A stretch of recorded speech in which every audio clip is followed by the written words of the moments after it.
بسم اللہ الرحمن الرحیم۔ شروع اللہ کے نام سے جو بڑا مہربان نہایت رحم کرنے والا ہے۔ السلام علیکم ناظرین، جیسا کہ آپ جانتے ہیں کہ دین کی خاطر سختیاں برداشت کرنا اور تکالیف اور مشقت کا جیلنا حضور اقدس صلی اللہ علیہ وسلم اور صحابہ کرام رضی اللہ تعالی علیہم اجمعین نے دین پہلانے میں جس قدر تکلیفیں اور مشقتیں برداشت کی ہیں، تاریخ کی کتابیں ان واقعات سے بھری ہوئی ہیں، مگر ان پر عمل کرنا تو علیحدہ رہا، ہم ان کے معلوم کرنے کی بھی تکلیف نہیں کرتے۔ تو ناظرین، آج کی اس ویڈیو میں ہم آپ کو بتائیں گے حضرت بلال حبشی رضی اللہ عنہ کا اسلام اور مصائب کے بارے میں۔ جیسا کہ آپ جانتے ہیں کہ حضرت بلال حبشی رضی اللہ عنہ مشہور صحابی ہیں۔ شروع میں ایک کافر کے غلام تھے۔ اسلام لانے کے بعد ان کو طرح طرح کی تکلیفیں پہنچاتے رہے۔ ان کو سخت گرمی میں دوپہر کے وقت تپتی ہوئی ریت پر سیدھا لٹا کر ان کے سینے پر پتھر کی چٹان رکھ دیا کرتے تھے تاکہ وہ حرکت نہ کر سکے، مگر وہ اس حالت میں بھی احد احد کہتے تھے۔ تو ناظرین، اس ویڈیو کو لاسٹ تک ضرور دیکھیے گا۔ اگر ہمارے چینل پر نئے ہیں تو ہمارے چینل کو شیئر کریں، لائک کریں اور سبسکرائب کریں اور بیل کے آئیکن کو کلک کریں تاکہ تمام آنے والی ویڈیوز کی نوٹیفیکیشن آپ کو مل سکے۔ تو ناظرین، حضرت بلال حبشی رضی اللہ عنہ مشہور صحابی ہیں جو مسجد نبوی کے ہمیشہ مؤذن رہے۔ شروع میں ایک کافر کے غلام تھے، اسلام لے آئے جس کی وجہ سے طرح طرح کی تکلیفیں دیے جاتے تھے۔ امیہ بن خلف جو مسلمانوں کا سخت دشمن تھا، ان کو سخت گرمی میں دوپہر کے وقت تپتی ہوئی ریت پر سیدھا لٹا کر ان کے سینے پر پتھر کی بڑی چٹان رکھ دیتا تھا تاکہ وہ حرکت نہ کر سکیں، اور کہتا تھا کہ یا اس حال میں مر جائیں اور زندگی چاہیں تو اسلام سے ہٹ جائیں، مگر وہ اس حالت میں بھی احد احد کہتے تھے، یعنی معبود ایک ہی ہے۔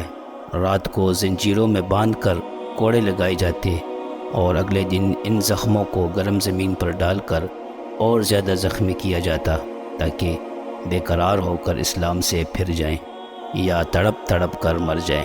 عذاب دینے والے تھک جاتے، کبھی ابو جہل کا نمبر آتا، کبھی امیہ بن خلف کا، کبھی اوروں کا، اور ہر شخص اس کی کوشش کرتا کہ تکلیف دینے میں زور ختم کر دے۔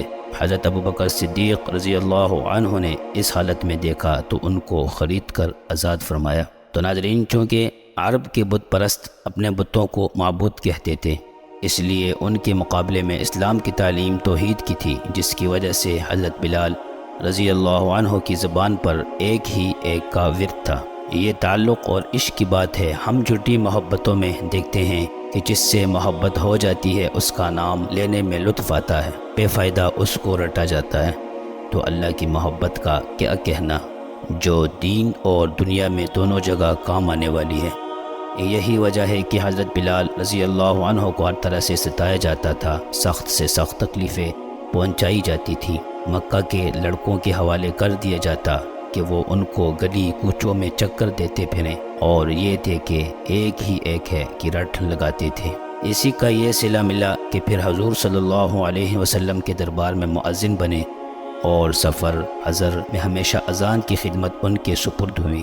حضور صلی اللہ علیہ وسلم کی وصال کے بعد مدینہ طیبہ میں رہنا اور حضور صلی اللہ علیہ وسلم کی جگہ کو خالی دیکھنا مشکل ہو گیا، اس لیے ارادہ کیا کہ اپنی زندگی کے جو دن ہے جہاد میں گزار دوں، اس لیے جہاد میں شرکت کی نیت سے چل پڑے۔ ایک عرصے تک مدینہ منورہ لوٹ کر نہیں آئے۔ ایک مرتبہ حضور صلی اللہ علیہ وسلم کی خواب میں زیارت کی۔ حضور صلی اللہ علیہ وسلم نے فرمایا، بلال، یہ کیا ظلم ہے، ہمارے پاس کبھی نہیں آتی۔ تو آنکھ کھلنے پر مدینہ طیبہ حاضر ہوئے۔ حضرت حسن اور حضرت حسین رضی اللہ عنہ نے اذان کی فرمائش کی۔ لاڈلوں کی فرمائش ایسی نہیں تھی کہ انکار کی گنجائش ہوتی۔ اذان کہنا شروع کی اور مدینے میں حضور صلی اللہ علیہ وسلم کے زمانے کی اذان کانوں میں پڑھ کر کوہرام مچ گیا۔ عورتیں تک روتی ہوئی گھروں سے نکل پڑیں۔ چند روز قیام کے بعد واپس ہوئے اور ہجری سن 20 کے قریب دمشق میں وصال ہوا۔